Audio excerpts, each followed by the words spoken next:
Hi viewers, welcome to our channel. ప్రస్తుతం మనతో పాటు సీనియర్ జర్నలిస్ట్ దామ బాలాస్ అన్నారు, వారితో మాట్లాడదాం. నమస్కారం సార్. సార్, వైసీపీ పూర్తిగా ఖాళీ అయిపోయింది. నాయకులు ఎవరు కూడా బయటకు వచ్చి వర్క్ చేయడం లేదు. వాళ్ళంతా కూడా అజ్ఞాతంలోకి వెళ్ళిపోయారు. ఏ క్షణమైనా వాళ్ళు బీజేపీలో చేయడానికి సిద్ధంగా ఉన్నారని చెప్పేసి వార్తలు అయితే చూస్తున్నాం సార్. మరి ఇటువంటి పరిస్థితిని జగన్మోహన్ రెడ్డి గారు ఏ విధంగా హ్యాండిల్ చేస్తారంటారు? మరి ఇప్పుడు వైసీపీ పరిస్థితి ఏంటి సార్? వైసీపీ పరిస్థితి కొద్దిగా కష్టాలు అయితే ఉంది ఖచ్చితంగా. ఎందుకంటే మనకి ఇంపార్టెంట్ లీడర్స్ వైసీపీలో అంటే గట్టిగా మాట్లాడగలిగిన వాళ్ళు, ఇన్ఫ్లుయెన్స్ చేయగలిగిన వాళ్ళు, ప్రజల్ని ఆర్గనైజ్ చేయగలిగిన వాళ్ళు చాలామంది సైలెంట్ అయిపోయారు. కొడాలి నాని ఎక్కడున్నాడో తెలియదు, పేర్ని నాని రావట్లేదు, వల్లభనేని వంశీ అజ్ఞాతంలో ఉన్నట్టుగా తెలుస్తుంది, అనిల్ కుమార్ యాదవ్ ఆయన కనిపించట్లేదు, తర్వాత జోగి రమేష్ కనిపించట్లేదు, రోజా అలాగా ఆమె ఆల్రెడీ మిస్సింగ్ అని వార్తలు వస్తున్నాయి, గుడివాడ అమర్నాథ్ కనిపించట్లేదు. ఇలాగా వీళ్ళందరూ బుగ్గన కూడా మొన్నటి వరకు కనబడలే. మొన్ననే ఒక చిన్న హైదరాబాద్లో ప్రెస్ మీట్ పెట్టి మళ్ళీ ఇదయ్యాడు. అంటే ఒక వార్త ఏంటంటే వీళ్ళలో ఎక్కువ మంది బీజేపీలోకి వెళ్ళడానికి ట్రై చేస్తున్నారు. అక్కడే కూడా బీజేపీ కూడా డోర్స్ క్లోజ్ చేసి పెట్టింది అని. సో ఇప్పుడు ఇక్కడానికో బీఆర్ఎస్లో నుంచి చేరడానికి కాంగ్రెస్ డోర్స్ ఓపెన్ చేసి రమ్మంటుంది కాబట్టి వెళ్ళిపోతున్నారు. అక్కడ ఏంటంటే తెలుగుదేశం వాళ్ళని చేర్చుకోదు, జనసేన చేర్చుకోదు, బీజేపీ కూడా డోర్స్ క్లోజ్ చేసింది. ఉన్న ఏకైక ఆప్షను కాంగ్రెస్. కానీ కాంగ్రెస్లో షర్మిల నాయకత్వం చూస్తే ఎవరు కూడా పోయి చేరే ప్రసక్తి లేదు. ఆమె కాంగ్రెస్కి ఆమె బలం అనుకొని కాంగ్రెస్ ఆమెను పెట్టింది, కానీ ఆమె వల్ల కాంగ్రెస్ ఇంకా ఘోరమైన పరిస్థితులకి వెళ్ళిపోతుంది. ఎందుకంటే ఒక పార్టీని నడిపే పరిస్థితి షర్మిలకు లేదని తెలంగాణలో ప్రూవ్ అయింది. మరొకసారి ఇప్పుడు కాంగ్రెస్ వాళ్ళు కూడా ఆమె ప్రూవ్ చేస్తుంది. ఆమె ఇండిపెండెంట్గా ఆమెకి ఏమన్నా హెల్ప్ జరిగితే జరగాలి తప్ప ఆమె వల్ల ఆమెకి పార్టీ నిర్మాణం అనేది చేత కాదు, పార్టీని నడపడం చేత కాదు, ప్రభుత్వ వ్యతిరేక ఉద్యమాలు నడపడం కూడా ఆమెకు చేత కాదు. ఆమెకి ఏంటంటే మాట్లాడడం చేత అవుతుంది, మొరటుగా డీల్ చేయడం చేత అవుతుంది తప్ప సమిష్టి పని విధానం కానీ కార్యకర్తల్ని కలవడం కానీ ఇటువంటి ఇవి ఆమెకు చేత రాదు. అది ఆమె లోపం కాదు, ఆమెకున్న లిమిటేషన్స్ అవి. అందుకనే ఆమె తెలుగుదేశానికి వ్యతిరేకంగా లేదా కూటమి అధికారంలో ఉన్న వాళ్ళు అనేక తప్పులు ఖచ్చితంగా చేస్తారు, వాళ్ళ హామీలు నెరవేర్చలేరు. దానికి వ్యతిరేకంగా ప్రజల తరపున ఆమె పోరాడాలి. అది వదిలేసి జగన్ మీదే ఆమె ఒక విద్వేషం కనిపిస్తుంది. ఆమెకి ఏదన్నా అన్యాయం జరుగుండొచ్చు, కానీ అది వ్యక్తిగతంగా ఉండాలి తప్ప ఒక పొలిటికల్ పార్టీకి అధ్యక్షురాల్లాగా ఉండి నేను ఎంతసేపు జగన్తోనే కొట్లాడతానంటే దానివల్ల ప్రజల్లో ఆమెకి ఏమీ ఆదరణ రాదు, కాంగ్రెస్ పార్టీకి అసలు ఉపయోగం లేదు. సో ఈ కాంటెక్స్లో వైసీపీ నుంచి కాంగ్రెస్లోకి కూడా వలసలు పోవు దీనివల్ల. ఎందుకంటే ఈమె దగ్గరికి పోయి మనం ఏం చేసేది? ఉన్నవాళ్ళకి ఆమె ఎవరు కూర్చోరు. కాంగ్రెస్ పార్టీ అంటే ఆమె ఒకటే మాట్లాడుతుంది, అదేదో ఆమె సొంత పార్టీలాగా ఉంది తప్ప ఒక టీము, ఒక సమిష్టి ఇది అనేది అక్కడ లేదు అసలు. ఇంకొక నాయకుడు అక్కడ కనిపించట్లేదు కాంగ్రెస్ పార్టీలో. సో ఈ వాతావరణం వల్ల ఏమవుతుందంటే ఎవరన్నా కాంగ్రెస్లోకి వెళ్ళాలంటే కూడా ఏదన్నా ఉండాలి కదా, వాళ్ళకి ఉపయోగం ఉండాలి కదా కాంగ్రెస్లోకి వెళ్తే, అది లేదు. అందుకని వైసీపీలో చాలామంది ఇప్పుడున్న పరిస్థితి ఏంటంటే వాళ్ళకి క్లియర్గా సిగ్నల్స్ వెళ్తున్నాయి, కేసులు పెట్టబోతున్నారు, జైలుకి పంపించబోతున్నారు.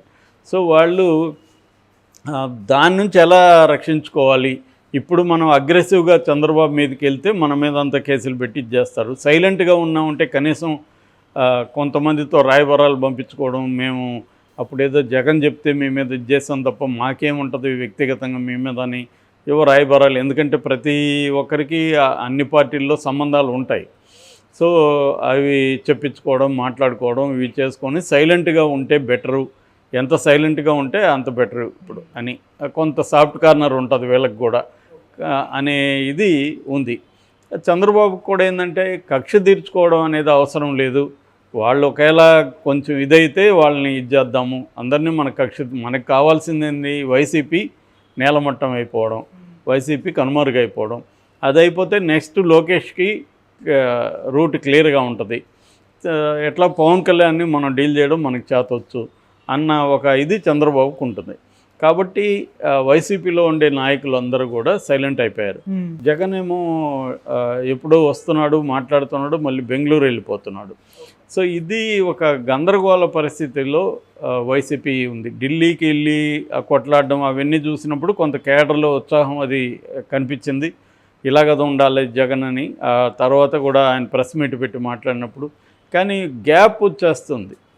నిరంతరం ప్రజల్లో ఉండడం, ప్రజా దర్బార్ అన్నారు, అదేమి చేయట్లేదు. దానివల్ల ఒక నాయకులు సైలెంట్ అయిపోయారు. జగన్కు ఉన్న ప్రధానంగా జగన్ ఆలోచిస్తుండేదేమో తాను జైలుకు పోకుండా ఉండే మెథడ్ ఏంటి అనే దాన్నే అన్వేషిస్తున్నాడు జగన్. అది నెంబర్ 1 మోడీని ప్రసన్నం చేసుకోవడం, నెంబర్ 2 ప్రసన్నం కానప్పుడు జైలుకు పోవడానికి సిద్ధమయ్యి కనీసం తనకి నేషనల్ వైడ్ సపోర్ట్ ఉండేట్టుగా చేసుకోవడం. ఈ రెండే జగన్కున్న ఆప్షన్స్. 3 ఆప్షన్ ఏమీ లేదు. అందుకని జగన్ ఒక పక్క మోడీతో రాయబారాలు చేస్తూ మోడీని ప్రసన్నం చేసుకోవడానికి ట్రై చేస్తూ, ఇంకొక పక్క మోడీ మీద ప్రెజర్ టాక్టిక్స్ కూడా ప్లే చేస్తూ, అంటే నువ్వు నాకు హెల్ప్ చేయకపోతే నాకు గత్యంతరం లేదు, నేను అటే పోవాలి, అటు పోవడానికి కూడా నేను సిద్ధమే అనేది మోడీకి చెప్పడానికి ట్రై చేస్తున్నాడు. కానీ మోడీ వైపు నుంచి ఆలోచించినప్పుడు మోడీకి ఏమో జగన్ అంటే ఇష్టమో లేకపోతే చంద్రబాబు అంటే ఇష్టమో కాదు కదా. మోడీకి ఏంటంటే తన రాజకీయ ప్రయోజనాలకి ఎవరు ఉపయోగపడితే వాళ్ళతో ఉంటాడు, ఎవరు ఉపయోగపడకపోతే వాళ్ళకి యాంటీగా బిహేవ్ చేస్తాడు. సో మోడీకి చంద్రబాబు ఇవాళ ఎంత ఇంపార్టెంట్ అనేది అందరికీ తెలుసు. కాబట్టి చంద్రబాబుకి వ్యతిరేకంగా మోడీ ఏ నిర్ణయాలు తీసుకునే పరిస్థితిలో లేడు. సో ఇప్పుడు జగన్కి హెల్ప్ చేసి మోడీ జగన్ వైపు నిలబడితే చంద్రబాబు ఫీల్ అయ్యే అవకాశం ఉంది. కానీ చంద్రబాబుతో కూడా చెప్పుకొని ఇలా నాకు అవసరం ఉంది, జగన్ అవసరం, రాజ్యసభలో 11 మంది జగన్ సభ్యులు ఉన్నారు, వాళ్ళ మద్దతు లేకుండా ఏ బిల్లు కూడా పాస్ అయ్యే పరిస్థితి నాకు లేదు, ఆల్రెడీ 12 మంది షార్టేజ్ ఉన్నారు అని చెప్పి చేసుకోవాలి. అంత తప్ప చంద్రబాబుకి కోపం వచ్చే విధంగా బిహేవ్ చేయడానికి మోడీ రెడీగా ఉండడు. అట్లని చంద్రబాబు కూడా ఏదో మోడీకి యాంటీగా ఏదో చేసే పరిస్థితి కూడా లేదు. చంద్రబాబుకి కూడా అదేమీ లేదు. ఎందుకంటే చంద్రబాబు కూడా ఆ స్వభావం ఉండే వ్యక్తి కాదు, ఒక ధిక్కరించి చేసే వ్యక్తి కాదు, ఎవరు కాదు. ఇక్కడ జగన్ కూడా ధిక్కరించే పరిస్థితి ఏం లేదు కదా. 5 ఏళ్ళు చూసాం కదా, జగన్ కూడా వంగి సలాంలే చేశాడు, కేసులు ఉన్నాయి కాబట్టి. మోడీని ధిక్కరిస్తే ఏమవుతుందో మనం కేజ్రీవాల్ని చూస్తున్నాము, హేమంత్ సోరెన్ చూస్తున్నాము, అనేక రాష్ట్రాల పరిస్థితి చూస్తున్నాము, అంతెందుకు ఇక్కడ తెలంగాణలో కేసీఆర్ని చూస్తున్నాము. ఇవన్నీ చూసినాక కూడా చంద్రబాబుకో జగన్కో మోడీని ఎదిరించాలని కోరిక కల్లో కూడా రాదు వాళ్ళకి. ఓకే, కాబట్టి మోడీకి అనుకూలంగా ఉండే వెళ్ళాలి చంద్రబాబు అయినా. కాకపోతే మోడీ కూడా ఏంటంటే ఈయనకి కొంత గౌరవం ఇచ్చిన చోట ఇస్తాడు, తనకి ఇబ్బంది లేదంటే చంద్రబాబుకి ఇంపార్టెన్స్ ఇస్తాడు, ఇబ్బంది ఉన్న చోట చంద్రబాబుకి కూడా పట్టించుకోడు మోడీ. అది మనకు క్లియర్గా మొన్న బడ్జెట్లోనే తెలిసింది. బడ్జెట్లో ఆంధ్రప్రదేశ్కి ఏమి రాలేదు కానీ వచ్చినట్టుగా బిల్డప్ ఇవ్వగలిగారు. ఒక 15,000 కోట్లు కన్ఫ్యూజ్ చేసి ఇచ్చారు. అది సాయమా ఇదా అని చెప్పి ఇప్పటికీ కన్ఫ్యూజన్ నడుస్తుంది. కానీ ఆర్థిక మంత్రి స్వయంగా చెప్పారు అది సాయము, మేము వరల్డ్ బ్యాంక్ నుంచి అప్పు తీసిస్తున్నామని. సో మిగతా ఏమి ఇప్పటివరకు చేయలేదు. నిన్న ఏదో వెనకబడిన 7 జిల్లాలకి కొంత డబ్బులు రిలీజ్ చేశారు, ఒక 2,000 కోట్లు ఎంతో. సో అంత తప్ప ఇదంతా కూడా ఏంది, మనకి న్యాయంగా విభజన చట్టం కింద రావాల్సిందే. ఆ వెనుకబడిన ఇవన్నీ కూడా అవే ఇప్పటివరకు ఏమీ అలొకేట్ కాలేదు. కాబట్టి మహా అంటే అవి జరగచ్చు. నాకు తెలిసి ఏంటంటే చంద్రబాబు మోడీ కలిసి ఉన్న ప్లాన్ ఏమంటే లాస్ట్ 2 ఇయర్స్ కానీ లాస్ట్ 1 ఇయర్లో కానీ కొంత ఫండ్స్ ఇవ్వడం, కేంద్రం నుంచి నేను తేగలిగానని చంద్రబాబు నిరూపించుకోవడం, ఈ అభివృద్ధి సాధించానని చెప్పుకోవడం, అప్పుడు కొంత జనాలకు కూడా పంచడం, పంచి నేను వస్తే ఇంకా పెద్దగా పంచుతానని చెప్పడం, ఇది కార్యక్రమం జరుగుతుంది.